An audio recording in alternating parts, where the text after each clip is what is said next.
Stellar Crown is a set, an investment that nobody saw coming. I mean, nobody. You can go back on my channel. I've talked about this set before. How it has to be the least talked about set in terms of investing. If you search up Stellar Crown and you search up something with investing, there are very little videos because, I'm in this whole niche and I see, certain sets that people like to talk about a lot. Back then, a lot of the sleeper sets when, boxes were $100, $120, everybody talked about Paradox Rift, Temporal Forces, but nobody talked about Stellar Crown when it was $100. People did not care about this set. But when you look at the performance from this set compared to basically everything, it is shocking how good Stellar Crown right now is performing. It is actually pretty absurd when you look at the performance. And I feel like this needs to be studied because it kind of goes to show that one saying is to invest into something that nobody is doing or nobody's investing to is like the best play. Now, obviously, sometimes it might not work, but in this case, it would have because nobody saw the performance of Stellar Crown like this coming at all because nobody was talking about it. But if you did actually invest into this set and you invested heavily, your return in the amount of time that, you would have bought these booster boxes at $100 and versus right now is ridiculous. Because this is a relatively new set. This was released just before Surging Sparks. And look at the price it's at right now. Lowest listed is $215. And when you look at where this ranks across all Scarlet and Violet era booster boxes, this is the third most expensive booster box, just shortly falling behind Paldea Evolved. In Paldea Evolved, that's the second main set. This is the seventh. So if you think about growth rates, that's extreme. And we're talking about Stellar Crown here, one of the least talked about sets in terms of investment. And it's performed this well in the short term. It's pretty crazy. So you can see here, the chart is very messed up because of this one day from the TCG player sale, 730 boxes sold, which is pretty ridiculous, and the graph has not adjusted yet, so you can see it looks like there's no sales, but if you hover over each day, on average about like 10 sell every single day. Pretty consistent for a $215 booster box that's relatively new. That's pretty good sales, 10 a day. It's $215, and like I said, this is the third most expensive booster box, very shortly behind Paldea Evolved. And what's even more surprising is when you look at the set value, it's not that high.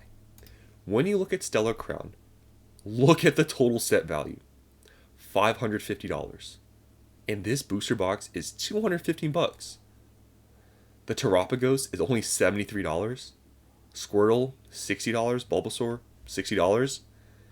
And then there's other, few cards, other SIRs, but they're not even above $50. So it is pretty surprising to see a set with this low amount of total set value be this expensive as a booster box. And I've talked about a metric I've used before that I use very consistently to invest into sets.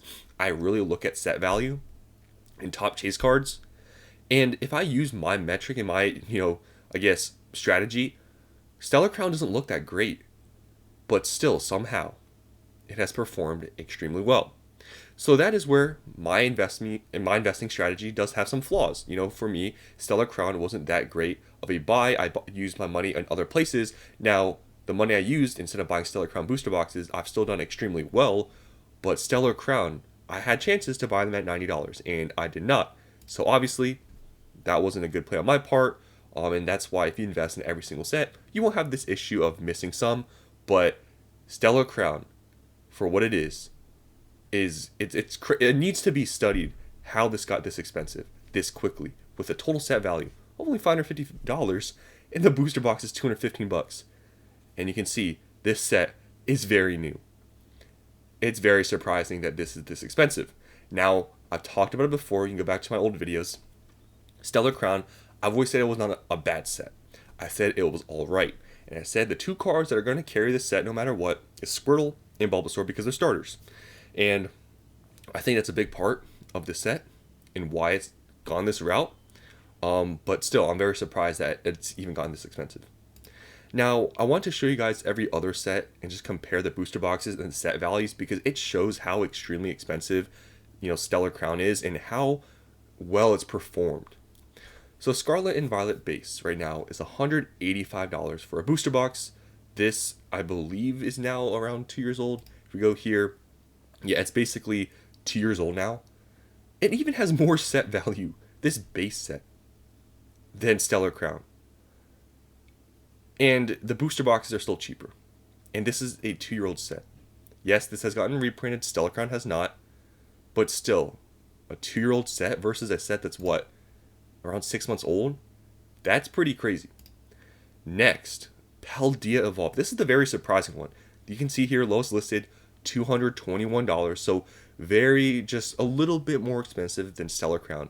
But this is the second main set. These got a tiny, minuscule reprint. Yes, they are going to get reprinted again with that reprint wave or whatever. But still, to see Stellar Crown pretty much as expensive as Paldea Evolved is ridiculous. And look at the set value. $1,300. Top chase cards, 250 bucks. You have a lot of cards in the double digits. And Stellar Crown is just as expensive as Paldea Evolved booster boxes. It's crazy. Next here, this is also a very surprising one in terms of performance. If you also look at set value, these right now are 205 bucks. Still pretty expensive, but it's the third main set, so it's had some time to grow. But look at the set value. It's abysmal. It's terrible. $350. Yet the booster box is still $205. Goes to show, long term set value, it does matter still. Like, it still does matter. But boxes of sets that don't have a lot of set value, they will still go up because they just become collector pieces at that point. Paradox Rift. Paradox Rift is 190 bucks. Set value is still above $1,000. I mean, Stellar Crown it's crazy how expensive it is if you look at set value. You see Groudon's above 100 bucks. But there's a lot of cards in the double digits. Temporal Forces is 185 bucks. Total set value still above 1,000. You have a card above 100 bucks and a lot in the double digits. Twilight Masquerade. This one is super surprising because this is pretty much almost as old as Stellar Crown. It's the set before Stellar Crown. It's a little bit cheaper than Stellar Crown by about 10-15 bucks. And when you look at Twilight Masquerade, it has a almost $400 card. This Greninja has been very expensive for a long time. The price has been very stable. I think it's pretty much almost just always gone up. And this having this high chase card, and also this trainer is above 100 bucks as well, and the set value is above $1,000. In my opinion, it's very strange that this is cheaper than Stellar Crown. And yes, this is getting reprinted supposedly with all those other booster boxes we all know about. But still, to see this cheaper than Stellar Crown, to me, is pretty insane. When they came out around the same time, and this has a $400 chase card. That, to me, is kind of strange, which is why I believe Stellar Crown needs to be studied. And lastly here, we have the set after Stellar Crown, Surging Sparks. And this is one reason why I feel like Stellar Crown really was overshadowed, and is because when we figured out, Surging Sparks was coming out, everybody I feel like Stellar Crown just got overshadowed. Now, Stellar Crown, I know, I understand why people didn't really like it because it was a small set. It didn't have that many SIRs. The main chase was a Terapagos. I understand that, but still, I feel like it was overhated when you consider the fact that it still has a couple of SIRs that were going to carry the set, Bulbasaur and Squirtle. But Surging Sparks here, it is newer than Stellar Crown, and it is more expensive than Stellar Crown. But Surging Sparks, it's a little bit more reasonable why the booster box is over 250 bucks. It's because if you look at the set value, it's almost $2,000. It has multiple cards over $100, has a lot of expensive cards. So this one makes more sense why it is so expensive for the booster box. But Stellar Crown, it has to be the biggest outlier of all time in terms of investment. Nobody saw this coming. I mean, nobody. Nobody was investing in the Stellar Crown. And this is $215. It's only like almost like 2 main sets old, because now we are about to have Journey together. And the total set value is $550. It's pretty crazy. Nobody saw this coming. So, if you made this investment when nobody wanted to, you have done extremely well, because you could have bought these for $90 to $100 not too long ago, because this set came out about 6 months ago, and even a month or two in, these were still $100, $110. You could have done extremely well if you bought these, but nobody was talking about them. So, wanted to talk about Stellar Crown and how it is an investment nobody saw coming, and one of the best in this era. So that's the end of this video. Hope you guys enjoyed. Let me know down in the comments if you invested into the set. Thanks for watching, and I'll see you in the next one.